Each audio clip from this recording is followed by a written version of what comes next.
Stephen Warner with quite the animation soundtrack medley there. Thank you so much for that, Stephen, on the Barton organ.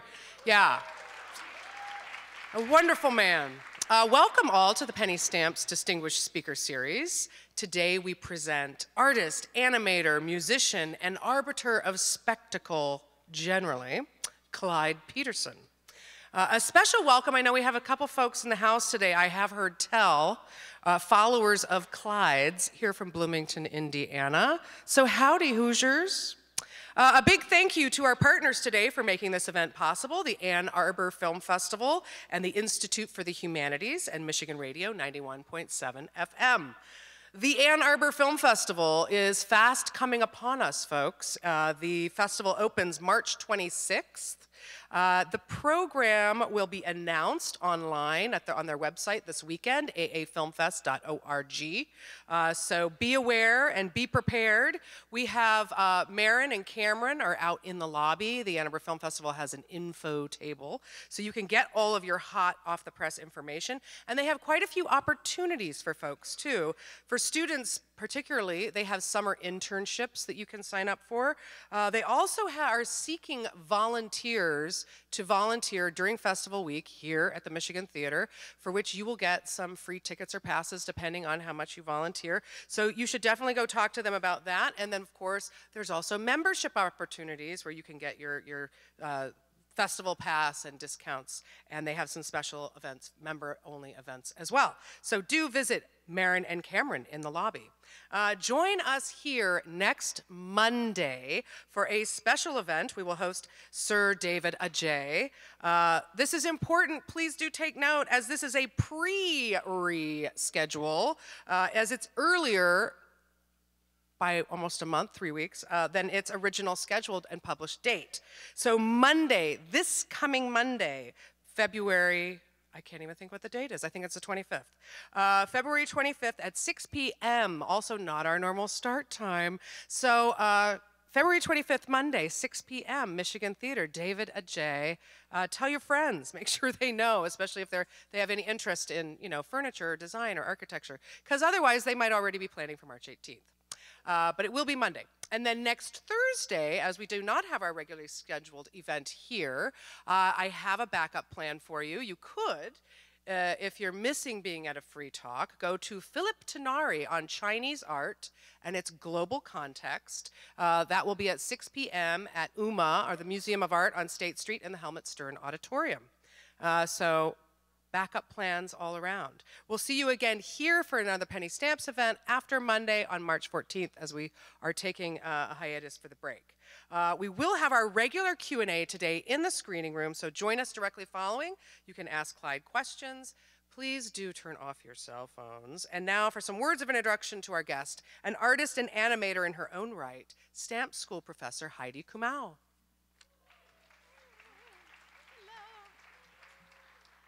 Hello, people. It's a great pleasure to introduce Clyde Petersen, whose creative practice spans so many different media and creative modes. One could easily refer to him as a DIY decathlete.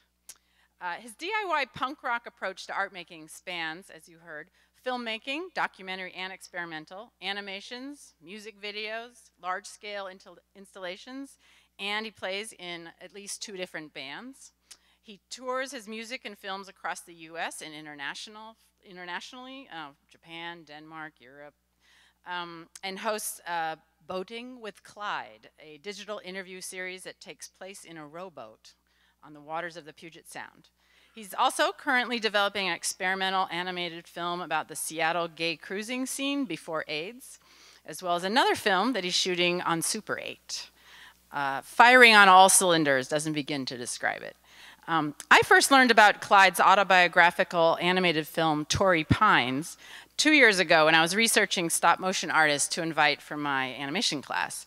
And Torrey Pines is a stop-motion animated feature about growing up queer with a schizophrenic single mom, and it's meant to be screened with a live punk rock band playing as the soundtrack, which is just, for me, it's like, oh my God, amazing.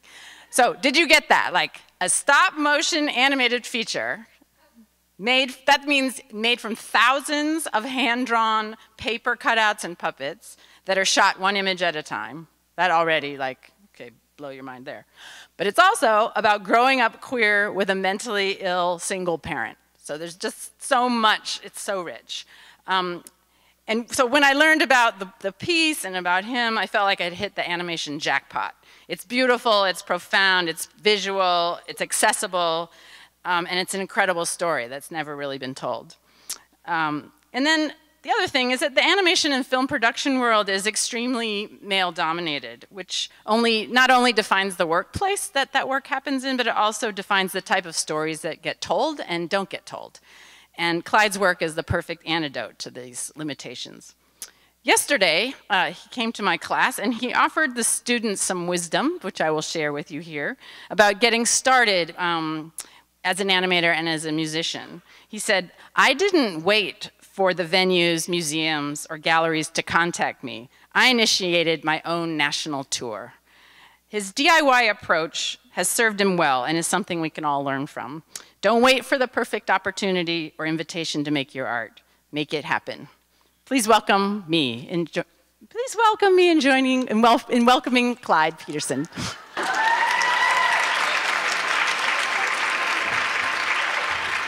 Hello. How are you doing? Okay, cool. I've never done anything like this before. This is my first PowerPoint. I usually just have some slides and talk to classrooms of like 20 kids. And my roommate was like, "You should make a PowerPoint." And I was like, "I guess it's probably a really good idea." So we're gonna try this out and see just how well this works. But thanks so much for coming. My name's Clyde. I'm from Seattle, Washington. And I've been here a couple times. I've played some shows in Ann Arbor before in my life. And I came here last year and taught an animation class. It was really fun. But I made a kind of presentation like about all the different kinds of art that I make, and you can ask me questions about it later, and we'll just party through it. And you can like relax and enjoy yourself. It's gonna be totally fun. I made this really long title as a kind of a joke. I went to a college in Bellingham, Washington that was a design your own major college, and you like had to have a couple commas and a semicolon in your major title. And I wanted mine to be like film production, and they were like, "You can't, you have to have." So as a reference to that past of mine, I made this very long, heady title. Anyway, moving on. This is me after college. I feel like I'm in a TED Talk right now. It's pretty funny. I was in Kingston, Ontario last week talking to a bunch of animation studio students, and in the other room was TEDx. And there were all these very nervous business students like pacing back and forth, practicing their talks, and all these people running around with X's on their shirts, and I was like, whew, that is a really intense experience. Anyway, this is me. I went to college and honestly just smoked a lot of pot and shot stuff on Super 8 film and goofed off, and was into filmmaking. But right after school ended, I was really into punk rock, and I just wanted to go on the road with bands, and so I started being a roadie, and that just means driving, carrying suitcases, drinking really bad gas station coffee, smoking a lot of cigarettes, Tetris, packing vans. So I did that for a really long time, and it was really fun. I played a lot of music, and I traveled the world and learned a lot about the world. I was a very naive young person, and I was instantly thrown into planet Earth and learned so much very quickly. And throughout that work, I met a million artists and a million musicians. It was from 1999, 2000 till now. But for 15 years solid, I was just roadieing and playing music. And so there's a really strong do-it-yourself network in the Northwest, in the Midwest, in the Northeast. In America, we have a pretty substantial network of musicians and artists working together that a lot of countries don't have, actually. And we're really lucky that way. But so I met all these bands, and I met them by sleeping on their couches or working for them or playing shows with them. And so when it came back to like coming back to Seattle, and I wanted to come back to Seattle, I was like kind of tired of carrying suitcases for everyone. Eventually you get really worn out. And I was having all these bands like retroactively stay on my couch where I had slept on their couches. And I had built this tiny rowboat when I lived in Florida. I met all these punks. It's a very long story, but we built a rowboat. It's here on the left. And I was taking bands out in one of my favorite places in Seattle called the Lake Washington Arboretum. It's a very beautiful place where power boats are not allowed. And it's one of the only boating areas in Seattle where power boats aren't allowed. So like baby ducks live there and baby turtles. It's amazing. And this is the springtime. You can see everything's in full flourish. These are some of your Midwest heroes, Harry and the Potters. And you may have heard of them. They took the library scene by storm a few years ago. And so I was taking all these friends out boating, and I was like, oh my God, I should start filming this. It's amazing. Like, we were just goofing off in the boat, but I was like, hey, before your show, why don't you grab your guitar and whatever else you can fit in these boats and like play a weird musical set in my dinghy. And we would post it on the internet, and people would come with their own floaty devices and watch a show on the water. And sometimes it would be really crazy, like a 6-person punk band, and we built like a floating drum set with a hydrophone, and we would record everything into a 16-track portable recorder, and it sounded like shit outside, but in the headphones it sounds really good. And so later when I put it on the internet, it sounds huge, like a huge punk band is playing in a tiny boat. So I'm gonna just play you like a minute of this just so you can experience this. I'm Harry Potter. And I'm Harry Potter. We're Harry and the Potters. Accio boating with Clyde.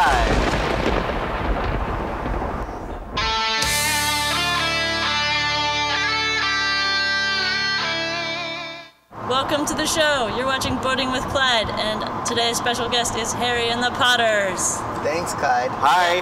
I'm Harry Potter. I'm Harry Potter. Where are you guys from? Hogwarts. Hogwarts. Yeah. Like originally, that's... Well, no, that's where we live now. But Okay, originally From a cupboard. Yeah. We lived in a cupboard for 11 years. Yeah. 10 years. Are you scared to walk through the hallways? Are you worried that the spiders run away? Are you petrified of being petrified? Are we going to have to save the school again? We've got to save Ginny Weasley from the basilisk. We've got to... Anyway, this goes on for like 18 more minutes. But one of my favorite things about it is like that you take this band that's like really well rehearsed and ready to play any rock club with a good PA and a sound engineer, and you're like, what can you do in this tiny boat? Show me. And like, it's awkward, and they're like, how do I put this xylophone in this dinghy? And it's kind of like, it's just a passion project that started, and I still do it. It's like in season 6 right now. I started like 10 years ago, but some years I just can't. I'm on tour or something, so. Anyway, you can watch these all on the internet for free. It's at boatingwithclyde.com. There's like 50 episodes or something. But, and a lot of times there's puppet shows that go along with it. There's a whole world under the sea that happens. There's like a news anchor, Pinky Bottom Feeder, and he reports with his old news anchor friend, Old Salt. And they talk about like contemporary topics like the 1%, 99%, and all kinds of things, but like happening under the sea. So I was making this for fun, but also like I really wanted to get it into a gallery or a film festival, and like was just completely being denied, like every time consistently, because video art is a really weird planet, and if it doesn't look like the ceiling, blue light, and a weird sound effect, you're like not a video artist or something. I don't know, it's a complicated world. So I decided to try and like trick a gallery into letting me show these goofy guys. And I went ahead and I like built the Arboretum out of cardboard. And I put the boat, that's the boat I built and that we use for the show. And this is just like a promo photo. So usually like behind me, the show plays. And so I finally got a show in Seattle at a city gallery. And it ended up looking a little bit like this. I built a dock. It was like wheelchair accessible. And people could come in and watch the show on their lunch break. The space was open like Monday through Friday, 9 to 5. And through that was like my first art show that someone was actually like, yes, you can have an art show. Because I'm not like an art major, you know, I'm not an art history major, I'm not any of those things. I have like a BA in film stoner production. So, so from there, like this show, luckily enough, it traveled to 2 other places. In Seattle, we have this festival called Bumbershoot, which is the largest arts festival in the nation, for better or for worse, like in size. And they were like, hey, you can have your own tent. And I was like, that's cool, but I want to sneak 10 bands in. So we programmed 3 bands like for the first 2 days and 4 bands for the last day. And we snuck all these bands in to play this major rock festival that no local bands would ever get to play. And we would just sneak them in through the back gate. And like, if they were carrying enough gear, the security just wouldn't know what to do. And they would just let them come in and be like, I don't know where we're playing. And anyway, so we had a really good time. Some people brought like video projections and it was very moody in there. It was next to like a really large tent with like huge bands playing. So then the project like morphed. This like project kept going because it's just like what I like to do. I like to be on the boat in the water. And so like eventually people, it's like that thing where like if people believe in you, people believe in you. Or if grants give you money, then grants give you money. Like if you don't have grants, no one will give you a grant. But if you have grants, people are like, oh, they must be doing something cool. So after we had all these shows, the Henry Art Gallery at the University of Washington was doing a series of summertime events. And I was like, hey, I want $1,500. I'm going to pay 15 bands $100 each to play in the Arboretum. And everyone's going to get free canoes, and like we're going to paddle from performance to performance. And it was so chaotic and so fun. Like I had to make a map of where the bands were supposed to be.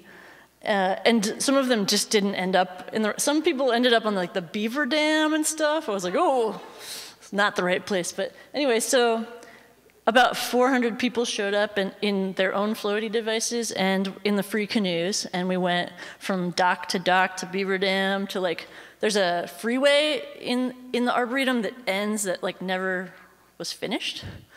It's called the Bridge to Nowhere.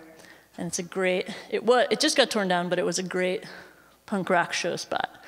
But yeah, so this is called the Friendship Trail.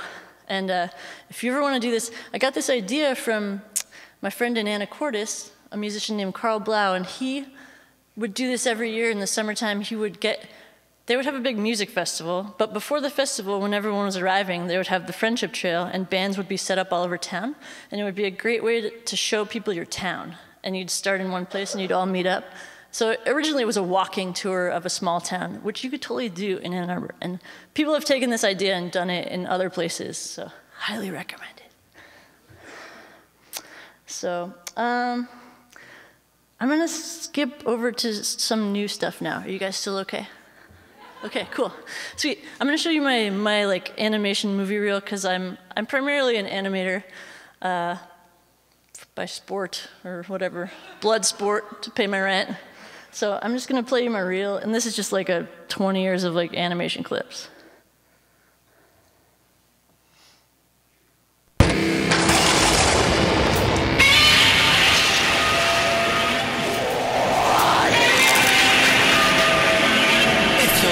For me, looking for me,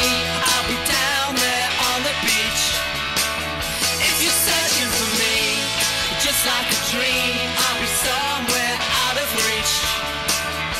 The fist in my pocket, the fist in my pocket, sinking into the sea.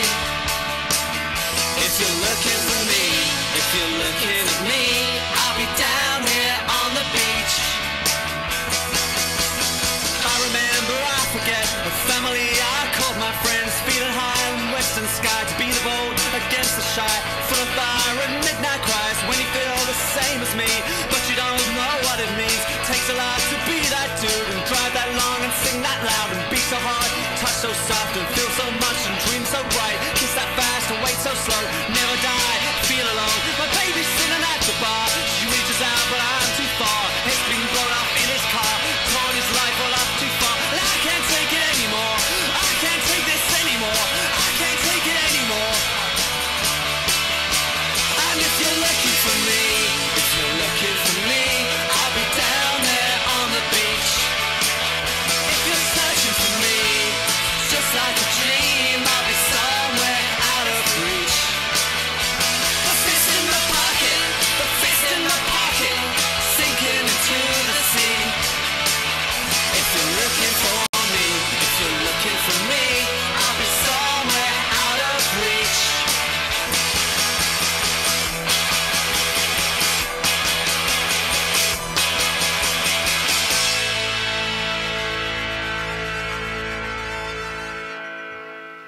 So that's kind of what I've been up to.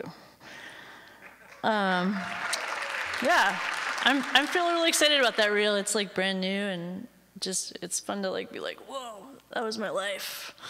So far, I did a lot of things.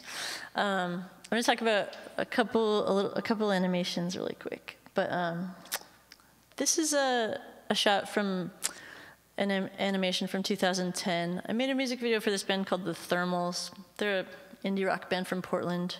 And in Seattle, we're finally getting light rail, and it's taking 85 years. But this particular spot was, for 4 years, they were digging a hole in the middle of Seattle to put a tunnel and a station in, in a neighborhood called Capitol Hill.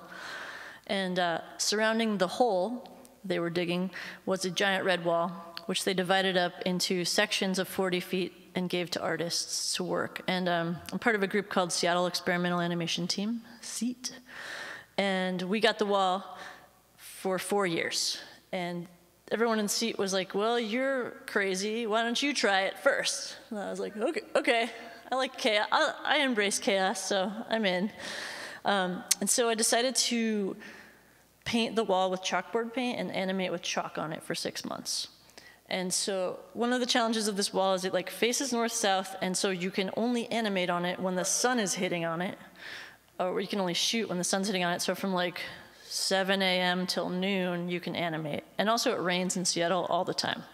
So it was a really extreme, challenging shoot. I had like 60 helpers throughout 6 months. It was like, the budget was like $3,000 or something ridiculous. We just spent the money on food. And this is a still, and here's a couple other stills, and then I'll show you the video. But this was like a really exciting project for me. It was like my first like public art permission project. I do a lot of wheat pasting and things that aren't given permission, but this is one that had the check boxes and the insurance.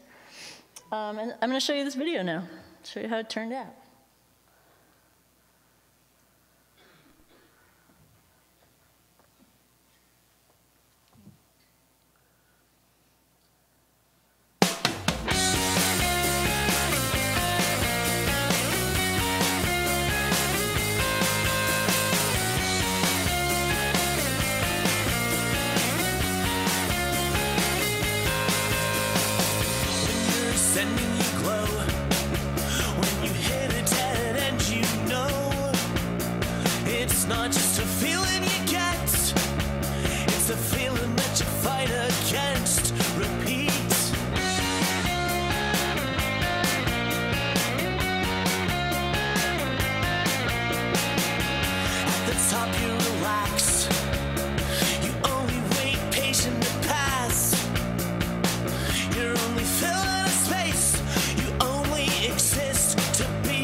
tone.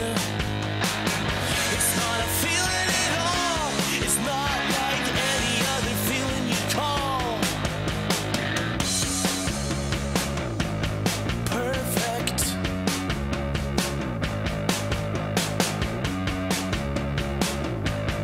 Perfect.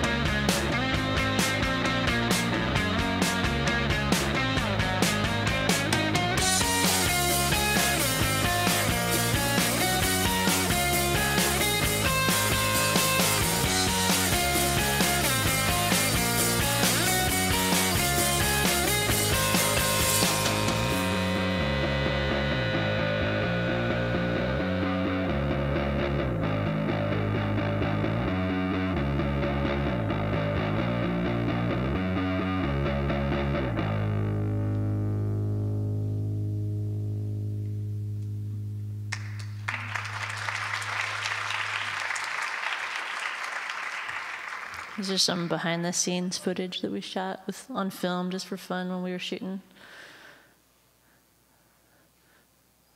Good trick to get people to watch your credits. So that's the wall, and like they're digging a giant hole back there. I got a flyer in the mail at my house recently that said that light rail will be at my house in 2035. And I was like, ooh, might not be alive then. Or like, by the time light rail gets to where I live now, it's just felt like a joke of a flyer. Why would you send a flyer to people that said that? Anyway, I have a lot of questions about that. Dig into that when I get home. So I made like 20 or 30 music videos like that in a certain time period, like in 5 years. And I was like, I think it's time to make like a really big feature film. Like 20 music videos in a row is basically a feature film. So I was like, okay, I've made that much animation in my life. I think I can do it. And so my friend Chris Looney right there, he had just graduated from digital animation school. And he was like, I hate digital animation so much. Please let me help you make this film. So we decided to make a feature film in my bedroom, which was so messed up and insane. But for 3 years, like my bed's like right here. Like, and then we had a huge door for a desk, and that's our multiplane, which is like an IKEA shelf with the wire baskets taken out. And then we put some glass in there, and the camera shoots down through it. And the camera talks to my laptop right there. And yeah, this is basically my bedroom and what it looked like for 3 years while we were making a feature film in it. And we had a bunch of interns helping us. An intern would work 1 day a week for 5 hours for free, and we would feed them. It was pretty fun. This is one of our interns. She was great. She made all of the foliage and plant life for the film, basically. She was really good at it, so we just set her to work for 1.5 years. She was cool. But I'll show you the trailer, yeah. And Heidi talked a little bit about it in the intro, but it's about growing up with my mom, who is schizophrenic, and like feeling, like weird and queer as a kid, and but not like being able to identify it because it was pre-internet. I grew up in San Diego. It's like a military town, kind of a bogus place. But yeah, this is the trailer.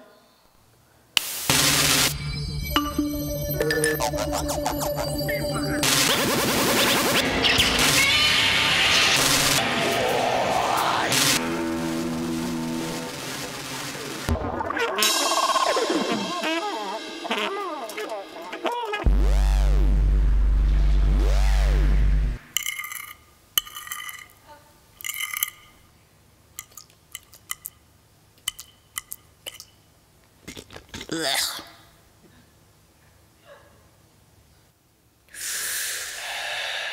How do I tell the story of my mother gone crazy, last seen living in the woods outside of Branson, Missouri? I try to write it down, I cannot recollect the order of the situations, what came to pass and what happened next.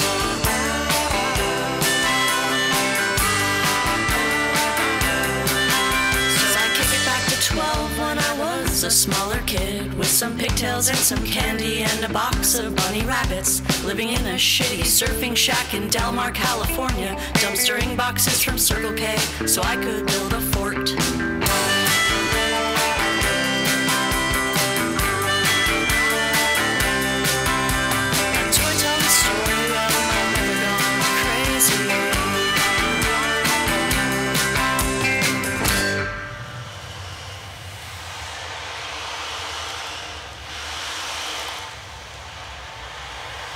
So we decided to take the film. Okay, if you're not part of the filmmaking world, you might not know too much about this, but you might understand it like in a systemic way. In the world, there are only certain voices that are allowed to be heard, like basically, right? We all pretty much understand that.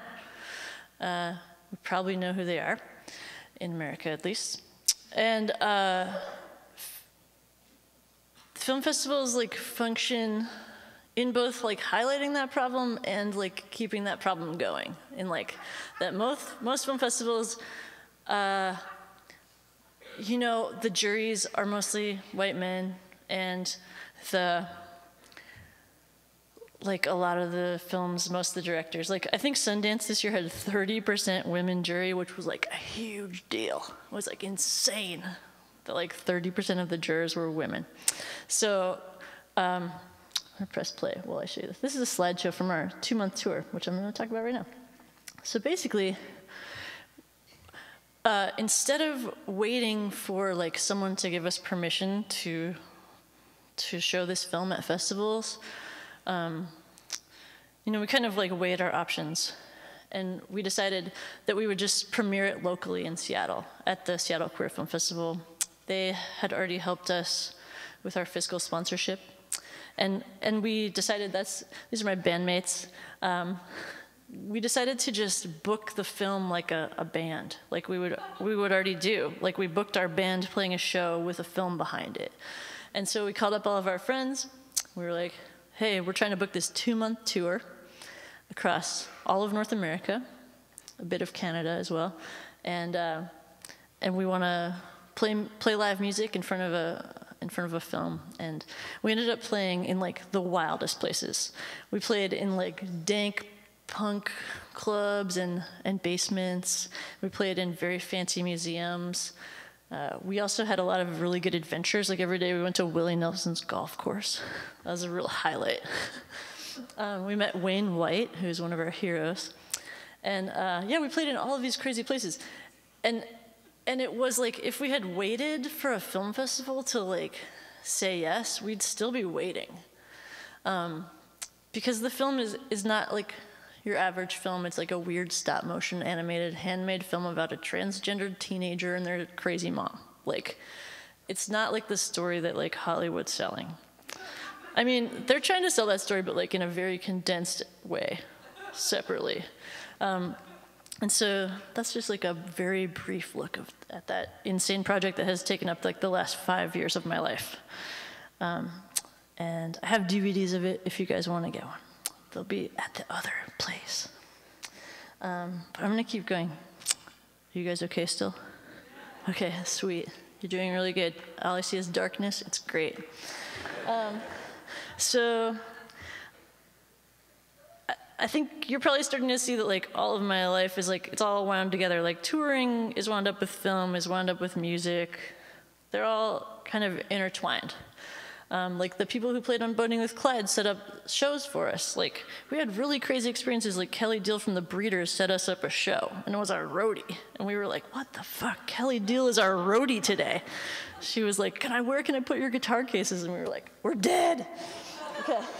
Anyway, so when I came back to town after the really extreme tour, we did 60 shows in 64 days in North America. Then we went to England and did like a two-week tour. Then we went to Northern Europe and did like a freezing cold tour. And then we went to Japan. And then we played at Paul Allen's music festival. Like the guy from Microsoft has a music festival in Seattle. And we played for like 12 people. It was awesome. got like $7,000. It's incredible. Anyway, R.I.P. But so I got back and I got asked to make a comic for the Stranger, the local newspaper. And I wanted to make a comic called Merch and Destroy about the extremely horrible parts of tour and the hilarious parts that you laugh about later, but you're like, oh, this is really, really hard right at this very moment. So I did a series of comics. I'll just flip through them. This is Where You Sleep. This was based on a house in Leeds, England. This was based in a club in Dublin. England is a little bit harsh to tour. It's great to tour the UK because they love music and they'll buy your records, but the sleeping situations, the punk situation is pretty harsh. So this is like your average place where you spend 5 hours of your day. So if you haven't been on tour before, you wake up somewhere like this, and you're like, oh my God, let's get out of here. Please get us out of here. You find some coffee. You drive from anywhere between like 2 and 10 hours in a car. And then you get here. And like some guy is like, yeah, just go ahead and like hang out back here. Sound guy's not here yet. You know, enjoy. And you're like, man, oh, okay, cool, suck it up. And then this is a joke about a band called Sun O that I really like, and they're a drone band, and my bandmate Steve plays in this band, and I made a little fog machine comic for him because they filled the room with fog. But also it's a joke about playing shows and then like someone turns on the fog machine and you're like, I really, really didn't ask for that, and now the whole room is full of this fake fog that I'm breathing in all night long. So I made this comic, and for like a couple of years I've been toiling in my mind with this idea of Merch and Destroy. And I had been trying to pitch this idea to a museum that I would build a life-size tour van out of cardboard because of my last cardboard experience making the Boating with Clyde Arboretum. I really like building stuff with cardboard. It's free. It's like really strong, lasts a long time. So I was like, I want to build a life-size tour van out of cardboard with rock and roll gear and amps, and I want to make a green room that people have to hang out in. And luckily, my friend Ben got fired from Paul Allen's gallery and got hired at a place called Bellevue Arts Museum, which is a craft museum in the same neighborhood as Microsoft. And it's in a mall. It's a very weird museum, like literally across from the Red Robin and the Nordstroms. And but it's a cool place. They're doing a lot of really cool and risky stuff, and they don't care. Bellevue is traditionally populated by kind of like very rich octogenarians who are pretty conservative. Not to say that all octogenarians are conservative at all, but this particular place is. So it's funny that this show ended up here. I'll get to that later. But so I was able to build this giant tour van. This is an installation shot. I built it outside of the space in panels, and then because it wouldn't fit inside the building, like it was, the show's on the 3rd floor, and we couldn't get it up. We couldn't get it out of the building it was being built in or into the building it was going to. So it's built in 6 panels, like each wall and the floor and the roof are panels. And then all the amps and guitar cases are their own thing. And then back there, that black wall is hiding the green room, which we'll get to. So this is, when it was all installed, it kind of looks like this. So you come in there and you're like, whoa, there's a car, but it's made out of cardboard. Children love it. They want to climb into it, and desperately, they're not allowed to. It's got, you know, everything a kind of tour van has: mixtapes on the dash, vehicle registration, an old atlas, like a CD disc book, a lot of beer cans. There's like a lot of almonds on the floor, but everything's made out of cardboard. This guitar, we put wood paneling in it, just like to class it up a little bit. Those are the almonds.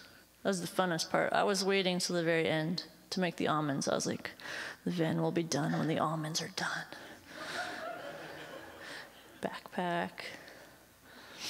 We had a creative records, and we asked a few of our friends to draw some record designs for us. This is done by a painter named Robert Hargrave. He's an amazing neighbor of mine who's a painter. This is my friend Tyson. He lives up in Ottawa, and he came by and helped out for a day and drew his fantasy album, his alter ego. So yeah, this is what it kind of looked like. We had, fun making bumper stickers, voting with Clyde bumper sticker. It's Clyde Jr. It's a Ford. I had a really funny intern who was 18. He's a young trans man, and he loved Fords. He was like, I'd rather push a Ford than drive a Chevy or something. I was like, oh God, this is not, we have to talk about this later. Don't buy a Ford, Max, but he always had Ford shirts on. And we had a really good time making these bugs for the grill. This is based on a real photo of a real bug from one of our friends killed. Oh, something just happened. Oh, my first PowerPoint faux pas. Huh, that's cool. We'll get back to it. We're almost there. How embarrassing. It's probably because it's probably time to give the dick warning.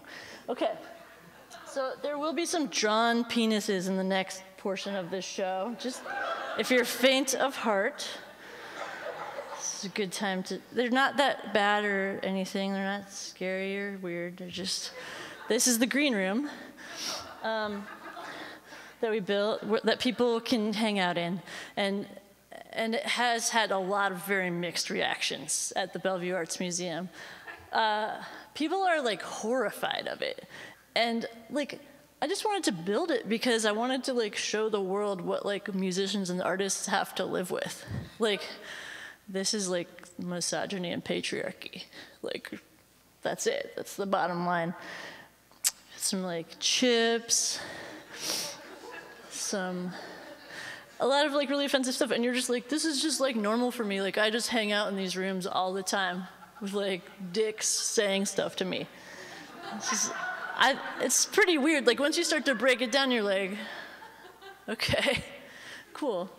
We got hummus platter, some celery, and some dry broccoli and dry carrots, some pita chips.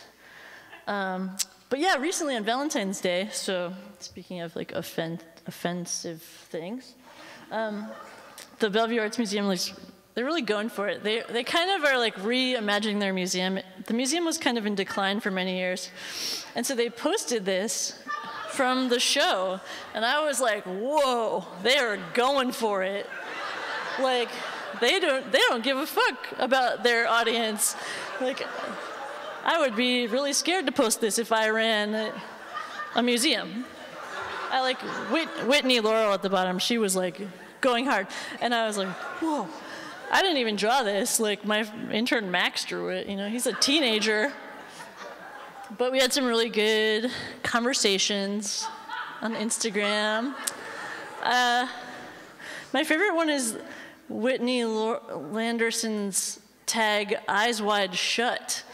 I was like, I don't know if she has seen that film, but it's an interesting tag to choose for this when you're really offended by it. Like the eggplants too. Anyway, yeah, and so, I mean, it's an interesting time to be a trans and queer artist working in the world. Like, you make things and put them out there, and like instantly you will see homophobia and transphobia. Like, it's very fast now on social media. Like, when YouTube started, we saw it really quickly in comments. Like, no matter what the video was, someone would be like, faggot, and you were like, okay, cool, this is really not the platform for homophobia or whatever. But so it's been interesting to like watch this. Like, it feels a little bit like a weird experiment with the museum, but it's cool. I trust them, and so that's what I just spent my summer doing, offending people. And I I'm working into a new project that's going to kind of take me through the next like 5 years, and it's called Our Forbidden Country, and it's going to be a new stop-motion feature film. But I worked up to it by writing a record for my band. My band's called Your Heartbreaks. I play in 2 bands. One of them is called Your Heartbreaks, and for the last like 3 years, just when I have various minutes of spare time, I've been reading books about gay culture before AIDS. It's just been a topic that's been coming up, and I'm interested in it because like there's kind of a new generation of people, and there was a huge loss of artists and musicians due to AIDS. And so I've been reading all of these works, and I wrote a whole record about it based on these writings of people I really admire. And so I've been working on these posters to put up around town. I'm gonna like screen print these and put them up during Pride. And this is just some lyrics, but I'll just show you a music video from the new record. We went out and shot it on Vashon Island, which is a really beautiful island off the coast of Seattle. And it's starring a lot of great Seattle queer folks, and shot by a kind of up-and-coming amazing director named Wes Hurley. And if you can remember this, you should look up a film called Little Potato later. It's about his journey from Russia, moving here as a kid, and coming out. And yeah, I can tell you that info later too. But so he shot this video, and it was fun to work with him and work with the whole queer crew, and just like think about the past and the like huge loss that like we've had due to AIDS, and like think about what community means now, and yeah, so food for thought.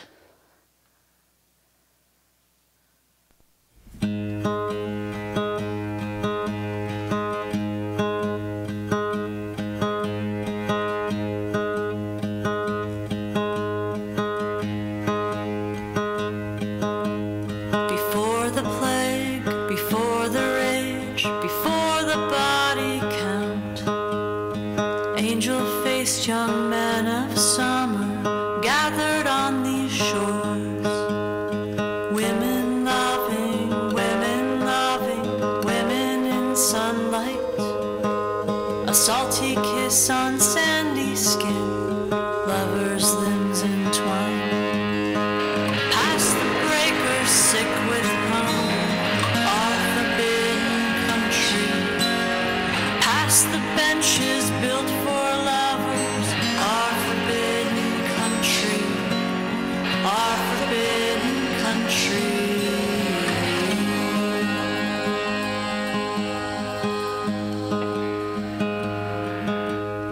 Kept it like a secret till you could keep it no more.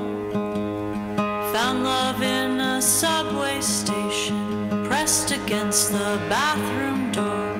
Dare to let your glances linger longer than before. A city park, the darkest corner, kneeling on the forest floor.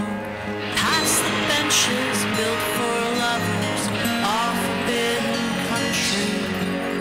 Past the breakers, sick with hunger, our forbidden country, our forbidden country.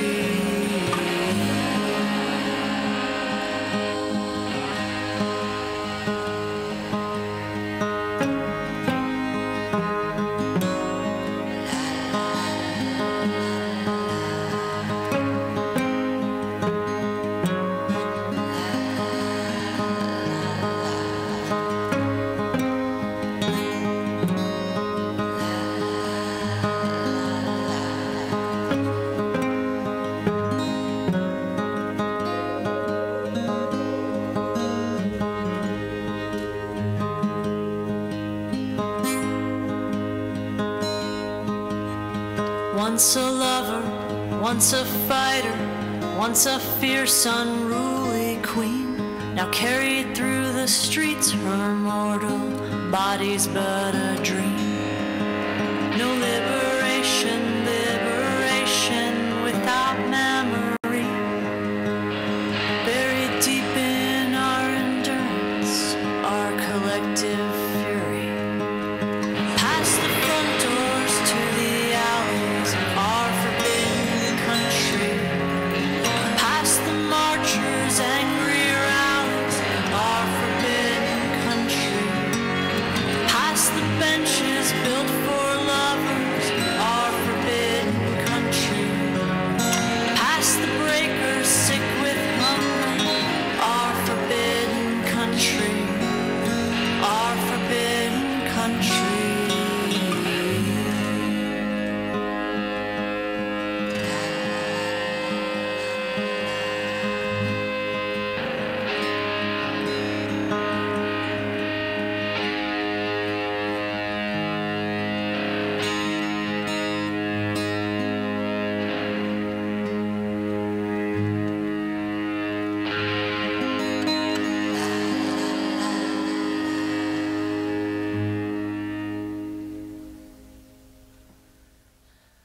So, yeah, thanks.